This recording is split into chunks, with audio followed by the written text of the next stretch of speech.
নমস্কার। আজ রবীন্দ্র জয়ন্তী। রবীন্দ্রনাথ ঠাকুরের ১৬৫তম জন্ম উৎসবে নৃত্যশিল্পী হওয়ার দরুন প্রত্যেক বছরই কম বেশি কিছু না কিছু নাচ কোথাও না কোথাও করি বা নাচের কিছু না করলেও নাচের একটা ভিডিও পোস্ট করি। তো এই বছর যেন একটু অন্যরকম কিছু মাথায় ঘুরছিল। তো ভাবলাম একটু যদি স্মৃতিচারণ করা যায়। স্মৃতিচারণ বলতে আমার জীবনে ১ম রবীন্দ্রনাথ ঠাকুরের কবিতা যেটা পাঠ এবং সেটাই একটি কম্পিটিশনে গিয়ে উপস্থাপন করা, সেটা হচ্ছে 'বীরপুরুষ'। তো বারবারই মাথায় এটা ঘুরছিল যে সেই পুরনো স্মৃতিটাই যদি আবার ফিরিয়ে আনতে পারি কিছুটা হলেও। তো ভাবতে ভাবতেই দেখলাম যে নাচ তো অনেকবার করি, যখন তখনই করি। নাচ তো আমার রক্তে, আমার অক্সিজেন। তো তার থেকে একটু আলাদা করে কিছু করা যায় কিনা। তো সেই কারণেই আজকে সেই পুরনো স্মৃতি চারণের জন্য রবীন্দ্রনাথ ঠাকুরের ১ম যে কবিতাটা আমি পাঠ করেছিলাম 'বীরপুরুষ', আমি সেটাই উপস্থাপনা করার চেষ্টা করব। আমি বলব না যে ভুল ত্রুটি হলে মার্জনীয়, অবশ্যই না। ভুল ত্রুটি হবে, এটাই স্বাভাবিক। কারণ বহু বছর পর আবার একটু আর কি চর্চা। শব্দ উচ্চারণে ভুল হতে পারে, বলার ধরনে ভুল হতে পারে। ভুল হলে ভুলগুলো একটু ধরিয়ে দিও। আমি চেষ্টা করেছি রবীন্দ্রনাথকে আমার মতো করে আমার করে নেওয়ার। 'বীরপুরুষ' রবীন্দ্রনাথ ঠাকুর। মনে করো যেন বিদেশ ঘুরে মাকে নিয়ে যাচ্ছি অনেক দূরে। তুমি যাচ্ছ পালকিতে মাচড়ে, দরজা দুটো একটুকু ফাঁক করে। আমি যাচ্ছি রাঙা ঘোড়ার পরে, টগবগিয়ে তোমার পাশে পাশে। রাস্তা থেকে ঘোড়ার খুঁড়ে খুঁড়ে রাঙা ধুলোয় মেঘ ঘুরিয়ে আসে। সন্ধে হলো, সূর্য নামে পাটে, এলেম যেন জোড়া দিঘির মাঠে। ধুধু করে যেদিক পানে চাই, কোনোখানে জনমানব নাই। তুমি যেন আপন মনে তাই ভয় পেয়েছ, ভাবছ এলেম কোথা।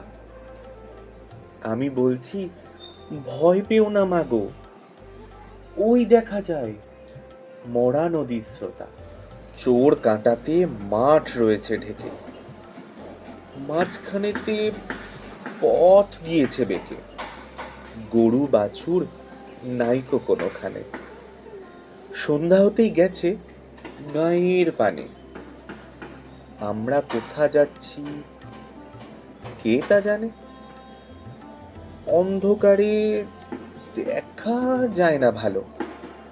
তুমি যেন বললে আমায় ডেকে, দিঘির ধারে ওই যে কিসের আলো।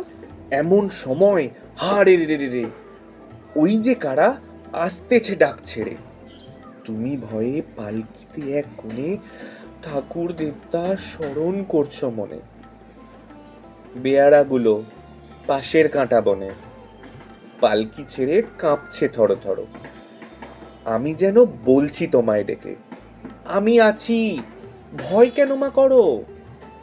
হাতে লাঠি, মাথায় ঝাঁকড়া চুল, কানে তাদের গোজা জবার ফুল।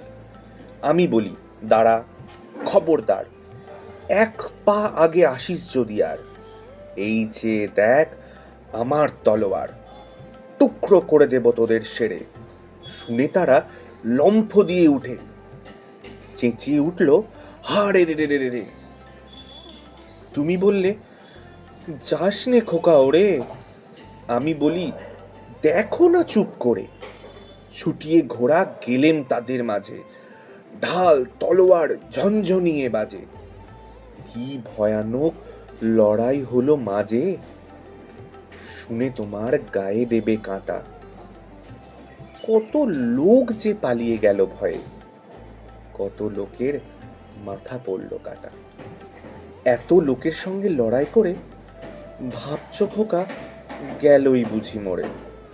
আমি তখন রক্ত মেখে ঘেমে বলছি এসে, লড়াই গেছে থেমে।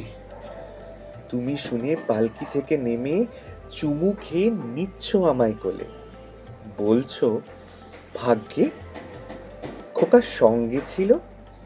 কি দুর্দশাই হতো তা না হলে। রোজ কত কি ঘটে যাহা তাহা। এমন কেন সত্যি হয় না আহা? ঠিক যেন এক গল্প হতো তবে, শুনতো যারা অবাক হতো সবে। দাদা বলতো, কেমন করে হবে? খোকার গায়ে এত কি জোর আছে? পাড়ার লোকে বলতো সবাই শুনে, ভাগ্যে খোকা ছিল মায়ের কাছে। নমস্কার।